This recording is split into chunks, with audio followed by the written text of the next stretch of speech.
students, from chapter biological classification. Today we are going to start plant classification. Classification of plants में हम देखेंगे कि plant का classification किस तरह से किया गया है on the basis of different criteria. फिर उसके बाद हम कुछ MCQs भी सॉल्व करेंगे. ठीक है. So let us first study the plant classification. So we know that kingdom Plantae,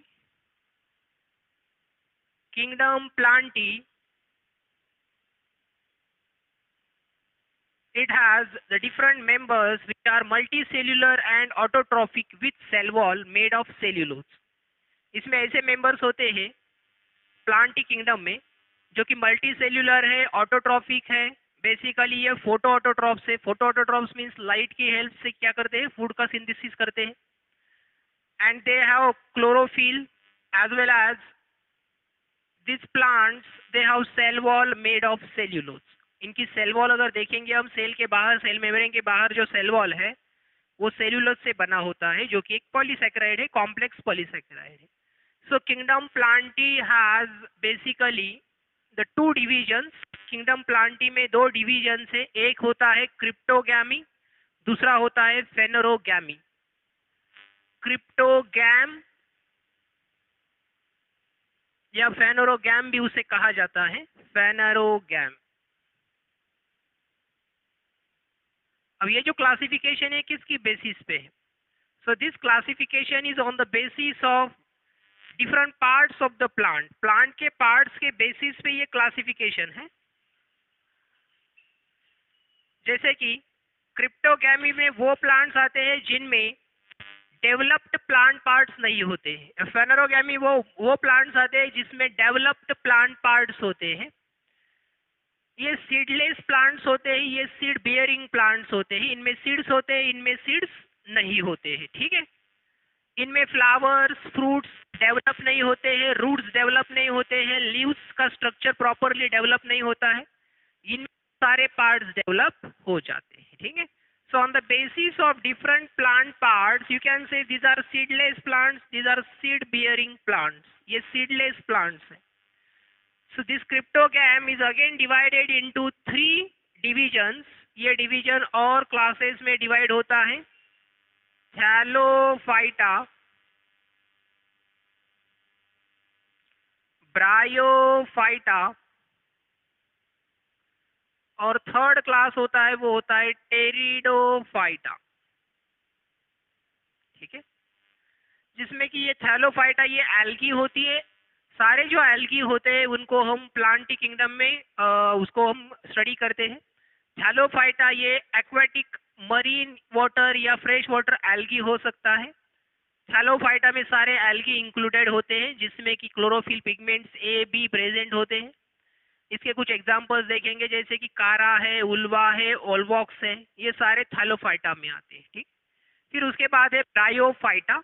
और bryophyta basically amphibian of plant होता है जो कि ग्रो तो डैम्प कंडीशन, डैम्प सॉइल में करता है, बट उसके रिप्रोडक्शन के लिए, सेक्सुअल रिप्रोडक्शन के लिए वाटर की जरूरत होती है. इसका मतलब उसको टेरेस्ट्रियल भी होता है और सेक्सुअल रिप्रोडक्शन के लिए उसको वाटर की भी जरूरत होती है, इसलिए उसको एम्फीबियन ऑफ प्लांट कहा जाता है. उसके बाद होता है टेरिडोफाइटा. टेरिडोफाइटा में ऐसे प्लांट्स होते हैं जो कि टेरेस्ट्रियल हैबिटेट को एडप्ट हो चुके हैं. फर्स्ट टेरेस्ट्रियल हैबिटेट को एडप्ट हुए प्लांट्स जो होते हैं उनको हम टेरिडोफाइट्स कहते हैं.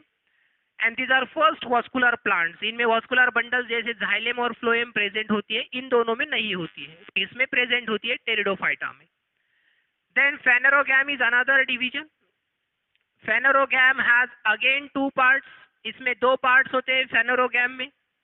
फेनोरोगैम में एक होता है जिम्नोस्पर्म और दूसरा होता है एंजियोस्पर्म. ठीक है. So gymnosperm, these are plants having closed, having naked sexual parts. naked seeds और naked sexual parts जिनमें होते हैं उनको हम कहते हैं जिम्नोस्पर्म्स. सो naked seeds का मतलब होता है कि ये सीड्स फ्रूट के अंदर नहीं होते या सेक्सुअल पार्ट जो होते हैं वो नेकेड होते हैं. सो ऐसे प्लांट्स को हम बोलते हैं जिम्नोस्पर्म्स. और जो दूसरा प्लांट ग्रुप होता है वो होता है एंजियोस्पर्म्स. एंजियोस्पर्म्स में जो सीड्स होते हैं they are enclosed inside the fruit के अंदर ये जो सीड्स होते हैं वो प्रेजेंट होते हैं एंजियोस्पर्म में। अब एंजियोस्पर्मिक प्लांट जो होते हैं इनमें और दो टाइप होते हैं। कुछ प्लांट्स ऐसे होते हैं कि जिनके सीड्स जिनमें दो कॉटिलिडॉन्स होते हैं, और कुछ सीड्स ऐसे होते हैं जिनमें एक ही कॉटिलिडॉन होता है। जैसे कि एक ही कॉटिलिडॉन अगर है तो उनको हम बोलते हैं मोनोकॉटिलिडॉनस प्लांट्स एंड मोनोकॉटिलिडॉनस सीड्स जिनमें एक ही कॉटिलिडॉन होता है, जैसे कि सीरियल्स है। सारे सीरियल्स में एक ही कॉटिलिडॉन होता है। We can not cut the seed into two equal halves, that means they have single cotyledon, monocotyledonous. और दूसरा होता है डाइकॉटिलिडॉनस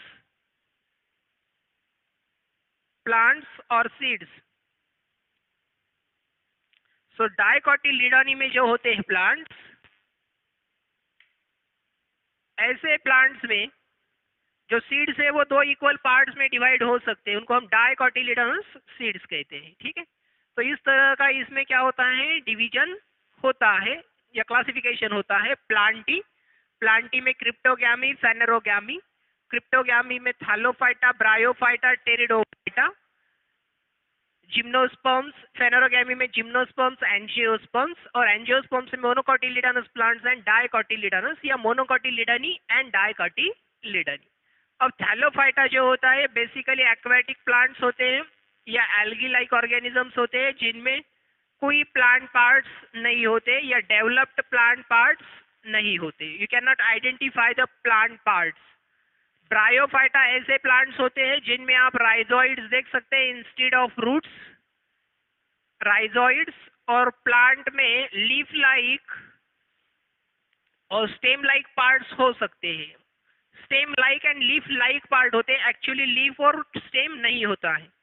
and this is amphibian of the plant, इसको हम एम्फीबियन ऑफ प्लांट कहते हैं। यानी ये वाटर में तो रिप्रोडक्शन करता है, सेक्सुअल रिप्रोडक्शन, बट रहता है डैम्प सॉइल कंडीशंस में। टेरिडोफाइटा जो होते हैं ये फर्स्ट वस्कुलर प्लांट है जिनमें जाइलेम फ्लोएम होता है। फर्स्ट वस्कुलर प्लांट है ये। ठीक है, फर्स्ट ऐसे प्लांट है कि जो टेरेस्ट्रियल हैबिटेट को क्या किए हैं, अडॉप्ट किए हैं। ठीक है, देन फेनेरोगैमी। फेनेरोगैमी में जिम्नोस्पर्म, एंजियोस्पर्म ऐसे दो क्लास होते हैं। जिम्नोस्पर्म में ऐसे प्लांट्स होते हैं जिनमें नेकेड सीड्स होते हैं,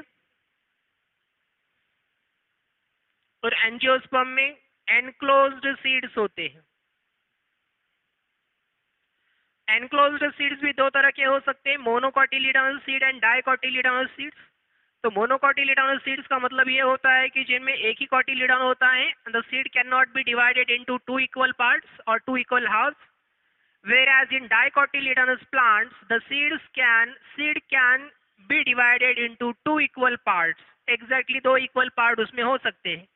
जैसे कि ग्राउंड नट होता है जिसमें हम दो इक्वल पार्ट कर सकते हैं, पीनट होता है जिसमें दो इक्वल पार्ट्स किए जा सकते हैं सीड के। तो जो बीन्स होते हैं, जो पल्सेस होती है, उनमें हम दो इक्वल पार्ट कर सकते हैं सीड्स के, तो उसको हम कहते हैं डाइकोटिलिडोनस सीड्स। तो let us take out now some example, some questions.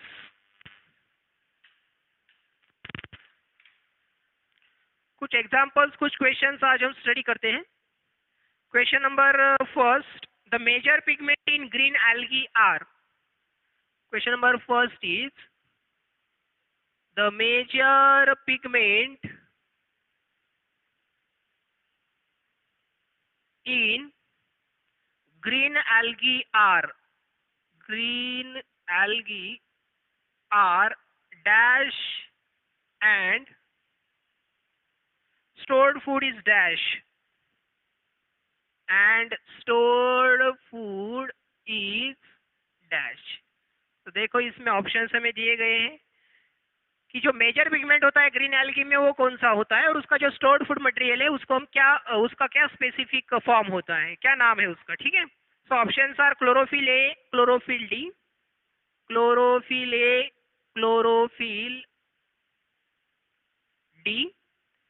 ठीक है, ये पिगमेंट्स दिए गए हैं और फूड दिया है स्टार्च।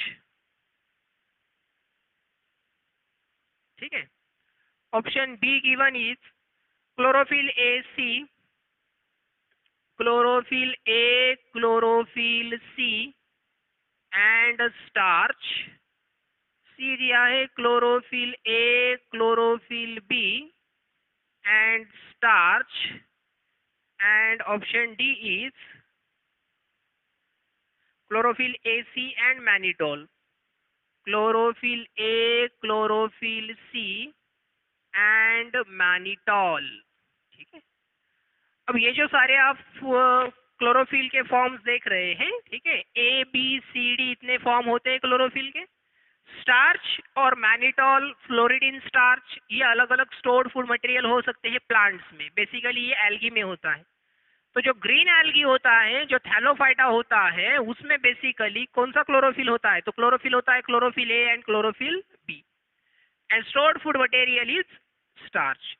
तो इसमें हमें सी दिया है, डी दिया है, यहाँ पर भी सी दिया है, इसलिए ये ऑप्शंस को हम कंसीडर नहीं कर सकते। Chlorophyll A and chlorophyll B is the chlorophyll pigment present in the green algae, that is thallophyta basically, and starch is the stored food material or the food material form which is present in the green algae. So यहाँ पर जो correct option है वो है chlorophyll A, chlorophyll B and starch. Question number 2. Question number 2 is double fertilization can occur. Double fertilization can occur in. Double fertilization can occur in. कौन से plants में double fertilisation हो सकता है? तो जैसे हमने स्टडी किया है डबल फर्टिलाइजेशन क्या होता है। वी हैव स्टडीड दैट कि एंजियोस्पर्मिक जो प्लांट होते हैं जिनमें सीड्स फ्रूट के अंदर होते हैं, उसके अंदर वो जो सीड्स बने हैं, ठीक है, ये फ्लावर से बने हैं। फ्लावर्स के अंदर ओव्यूल्स होते हैं और ओव्यूल में अगर फर्टिलाइजेशन होता है तो वो डबल फर्टिलाइजेशन होता है। डबल फर्टिलाइजेशन होने के बाद क्या फॉर्म होता है इसके बारे में हमने स्टडी किया है।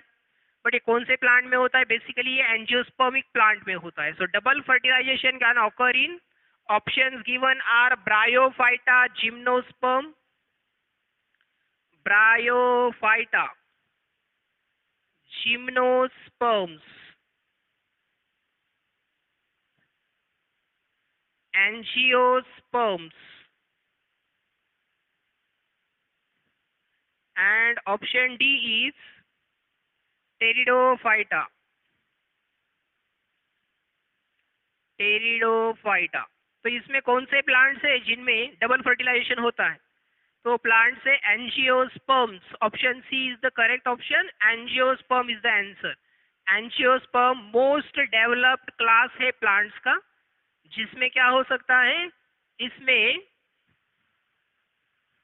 डबल फर्टिलाइजेशन हो सकता है। ठीक है, तो हमने बहुत बार डबल फर्टिलाइजेशन को स्टडी भी किया है। ठीक है,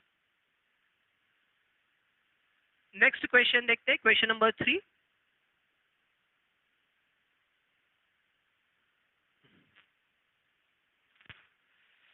Question number 3 is Bryophyta are called amphibians of the plant because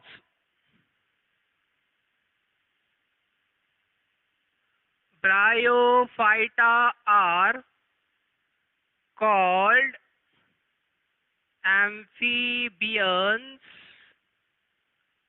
of plant because bryophyta को हम एम्फीबियन ऑफ प्लांट कहते हैं। तो उसका क्या रीजन है? ठीक है, अभी हमने डिस्कस किया था कि ब्रायोफाइटा को एम्फीबियन ऑफ प्लांट कहते हैं। Options given are they found in water, they found only in water. B option है plant live in soil but are dependent on water. Plant, they live in soil but dependent on water for sexual reproduction. They are dependent over water for sexual reproduction. And C is post fertilization. C option is it needs water for spore formation. It needs water for spore formation. Spore formation के लिए water की जरूरत होती है इनको. Option D is water is essential for its survival. Water is essential for its survival. Survival के लिए water की जरूरत होती है. ठीक है. So bryophyta are called amphibians of plant because, इसमें जो सही ऑप्शन आएगा वो आएगा plant lives in soil but they are dependent on water for sexual reproduction. Fusion fertilisation के लिए क्या चाहिए इनको? वाटर की जरूरत होती है. ठीक है. तो इसलिए इसको एम्फीबियन ऑफ प्लांट कहा जाता है. ब्रायोफाइटा एम्फीबियंस ऑफ प्लांट होते हैं. इसको हमने पहले भी डिस्कस कर लिया था कि एम्फीबियन ऑफ प्लांट किसे कहते हैं. ठीक है. Bryophyta is the amphibian of plant. Next question, question number 4. Question number 4 is the plant body of all bryophytes are the plant body of all bryophytes are, सारे ब्रायोफाइट्स का जो plant body होता है वो गैमेटोफाइट, हैप्लॉइड और thallus like होता है. Are gametophyte, haploid, thallus like, ऐसा होता है. ठीक है. गैमेटोफाइट, हैप्लॉइड, थैलस लाइक यानी डोमिनेंट पार्ट होता, डोमिनेंट स्टेज है. लाइफ साइकिल का डोमिनेंट स्टेज क्या है? Gametophytic stage, haploid and thallus like, and it is having thallus like having. तो इसमें क्या क्या होता है, पार्ट्स क्या क्या होते हैं? ठीक है. Options given are root stem leave, roots stem and leaves. Option B is no roots, no stem, no leaf. No roots, no stem, no leaf.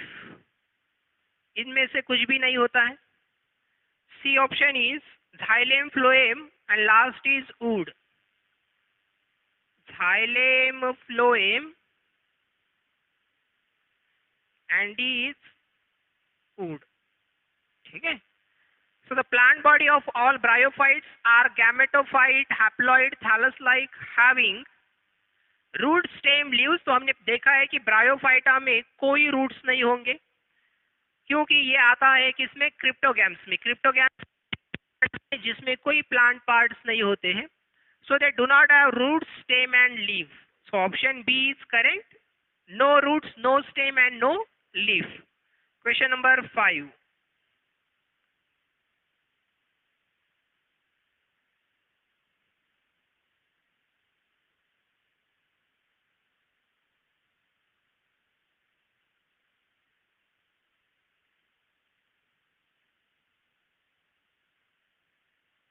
Question number 5 is gametophytic generation is dominant in. Gametophytic generation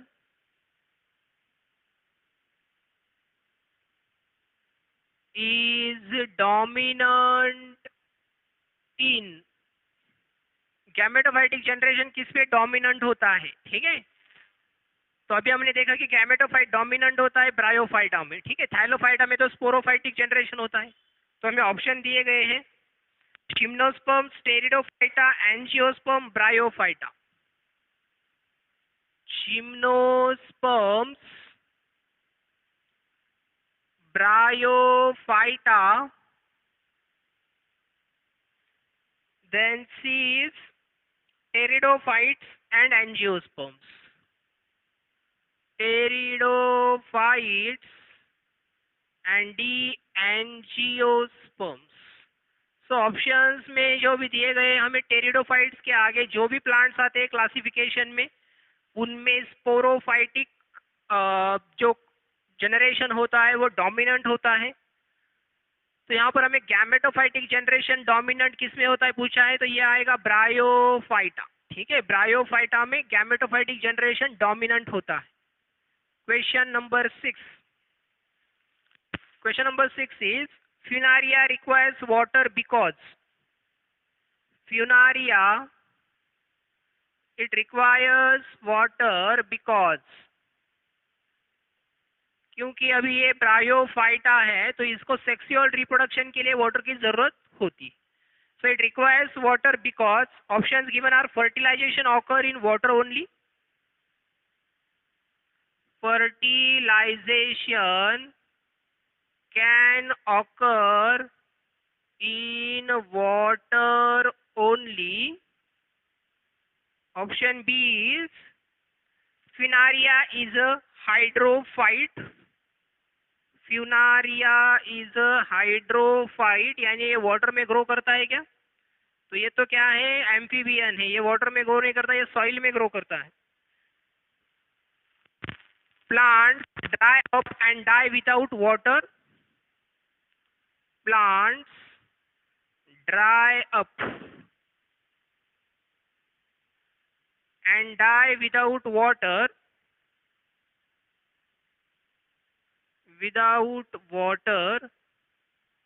And then last D option is no branching and sex organs cannot develop without water. No branching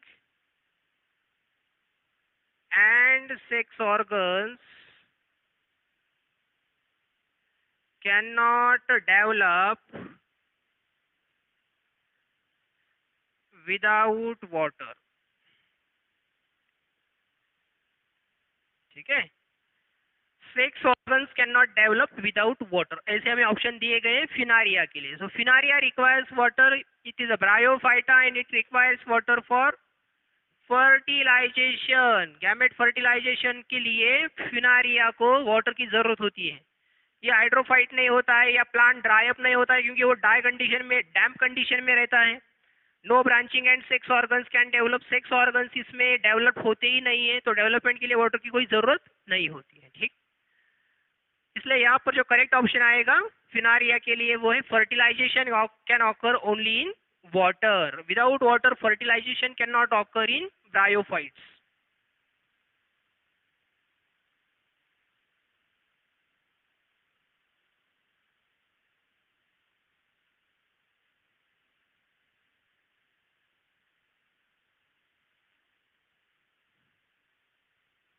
Question number 7.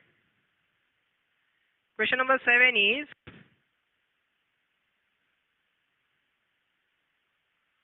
horsetail and ferns are horsetail and ferns।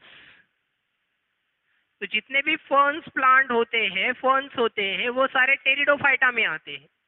तो हमें पूछा गया है कि horsetail and ferns are A, options given are bryophyta, bryophytes, B pteridophytes, C gymnosperms hornworts, gymnosperms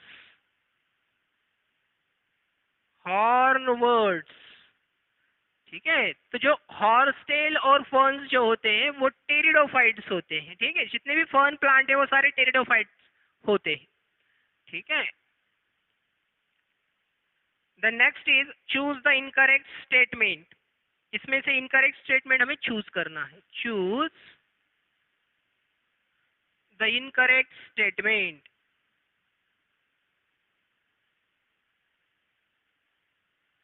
देखो शाहू के paper में भी इनकरेक्ट स्टेटमेंट चूज करने के लिए बहुत बार आते हैं। ठीक है, लास्ट पेपर जो हुआ है सीबीएसई के बच्चों का, उसमें भी इनकरेक्ट स्टेटमेंट के क्वेश्चंस आए हैं। Options given are all pteridophytes are found in cool, damp, shady places. All pteridophytes are found in cool, damp, shady places. Second option, some pteridophytes may flourish well in sandy soil condition. Some pteridophytes may flourish in sandy soil condition. Sandy soil condition. And option C is most of the pteridophytes are found in most of the pteridophytes are found in cool, damp, shady place. Cool, damp, shady places. And option D is most of pteridophytes are homosporous. Most of pteridophytes are homosporous. ठीक है, देखते हैं option हम इनमें से incorrect statement हमें choose करना है. ठीक है, so all pteridophytes they are found in cool, damp, shady places. ऐसा हमें फर्स्ट ऑप्शन दिया है कि सारे जो टेरिडोफाइट्स होते हैं वो कूल, डैम्प, शेडी प्लेस में ग्रो करते हैं. तो ऐसा तो नहीं होता है. बहुत से जो प्लांट्स होते हैं, फर्न प्लांट्स, वो शेडी प्लेसेस में ग्रो नहीं करते, वो डेजर्ट कंडीशन में भी ग्रो करते हैं या फिर सैंडी सॉइल में भी ग्रो कर सकते हैं. ठीक है, सो ये पहला जो है ये ऑल लिखा है यहाँ पर, इसलिए ये क्या होता है, इनकरेक्ट स्टेटमेंट हो जाता है. बाकी स्टेटमेंट देखते हैं. सम टेरिडोफाइट्स में फ्लरिश इन सैंडी सॉइल, ये ठीक है कि कुछ ऐसे होते हैं टेरिडोफाइट्स की वो डैम्प कंडीशन में भी ग्रो कर सकते हैं या फिर वो सैंडी सॉइल में भी ग्रो कर सकते हैं. ऐसे बहुत से टेरिडोफाइट्स है, फर्न प्लांट्स है, वो सैंडी सॉइल में ग्रो करते हैं. ठीक है, उनको डैम्प कंडीशन या कूल कंडीशन चाहिए, ऐसा कोई स्पेसिफिक रिक्वायरमेंट नहीं है. Most of the pteridophytes they are found in cool, damp, shady places. तो ऐसे कुछ टेरिडोफाइट्स होते हैं जो कि शेडी प्लेसेस में ग्रो कर सकते हैं. ठीक है, तो ये भी सही है. Most of the pteridophytes are homosporous. Homosporous means similar type of spore से बनाते हैं, या मेल स्पोर्स या फीमेल स्पोर्स. तो yes, most of the pteridophyte जो होते हैं वो होमोस्पोरस होते हैं. तो ये सारे स्टेटमेंट जो है ये सही स्टेटमेंट है, करेक्ट स्टेटमेंट है. अब इनमें से एक जो स्टेटमेंट है ये all pteridophytes are found in cool, damp, shady places, ये इनकरेक्ट स्टेटमेंट. ठीक है, so this is our answer. Option A is the answer. यहाँ पर हमें इनकरेक्ट पूछा गया है, ए ऑप्शन करेक्ट है. Next question number 9.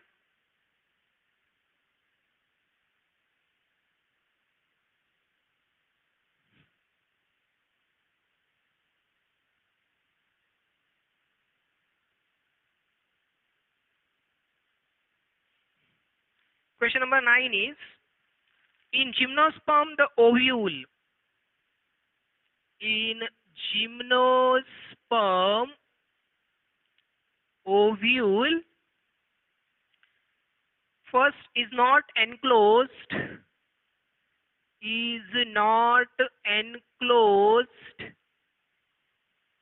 before fertilization, but enclosed before fertilization, but enclosed after fertilization. After fertilization, fertilization के बाद ये एनक्लोज्ड होते हैं, बिफोर फर्टिलाइजेशन एनक्लोज्ड नहीं होते. Second, remains enclosed before fertilisation. Remains enclosed before fertilisation. Fertilisation के पहले एनक्लोज्ड होता है. अच्छा, enclosed before fertilisation only. And C option है, is not enclosed by any ovary wall is not enclosed by any ovary wall and remains exposed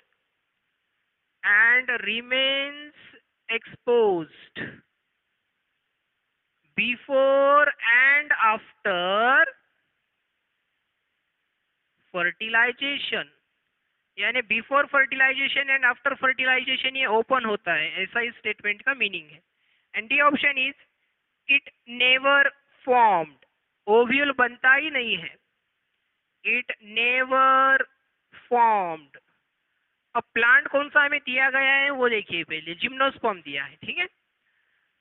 यानी phanerogams में जो gymnosperms और एंजियोस्पर्म्स होते हैं उनमें से जिम्नोस्पर्मिक प्लांट हमें दिया गया है और कहा गया है कि जिम्नोस्पर्म में जो ओव्यूल होता है तो डेफिनेटली ओव्यूल तो होता है. ये इट नेवर फॉर्म्ड ये इनकरेक्ट स्टेटमेंट है, ठीक है. अब जिम्नोस्पर्म में जो ओव्यूल होता है, जिम्नोस्पर्म्स आर ऐसे प्लांट्स होते हैं जिनमें कि सेक्सुअल पार्ट जो होते हैं वो ओपन टाइप के होते हैं. तो बिफोर फर्टिलाइजेशन और आफ्टर फर्टिलाइजेशन इनमें कोई चेंजेस नहीं आते, ये एक्सपोज्ड ही होते हैं, यानी ओपन पार्ट ही रहेंगे. जिम्नोस्पर्म एक ऐसा ग्रुप है जिसमें सेक्सुअल पार्ट्स या सीड्स जो होते हैं वो ओपन होते हैं. इसका मतलब ये होता है कि इनमें सेक्सुअल रिप्रोडक्शन के जो पार्ट्स होते हैं वो फर्टिलाइजेशन के पहले भी और बाद में भी दोनों टाइम क्या होंगे, ये ओपन ही होंगे. यानी ओव्यूल जो होगा वो ओपन एक्सपोज्ड होगा. So ovule is not enclosed before fertilisation but enclosed after fertilisation. तो हाफ स्टेटमेंट करेक्ट है, बट ये जो एनक्लोज्ड है ये गलत है. It remains enclosed before fertilisation only, तो ये भी इनकरेक्ट है. And is not enclosed by ovary wall and it remains exposed before and after fertilisation, तो ये सही स्टेटमेंट. जिम्नोस्पर्म में ऐसे प्लांट, जिम्नोस्पर्म में जो ओव्यूल होते हैं वो before and after fertilization enclosed नहीं होते हैं. They are exposed, they remain exposed to the environment, ठीक है. ये एक्सपोज्ड होते हैं कंटिन्यूअसली, इसलिए ऑप्शन सी यहाँ पर करेक्ट ऑप्शन है, ठीक है. So this is about plant classification. Next lecture में और कुछ क्वेश्चन से हम डील करेंगे और कुछ एमसीक्यूज सॉल्व करेंगे और देखेंगे उससे रिलेटेड कॉन्सेप्ट्स भी. Okay, thank you.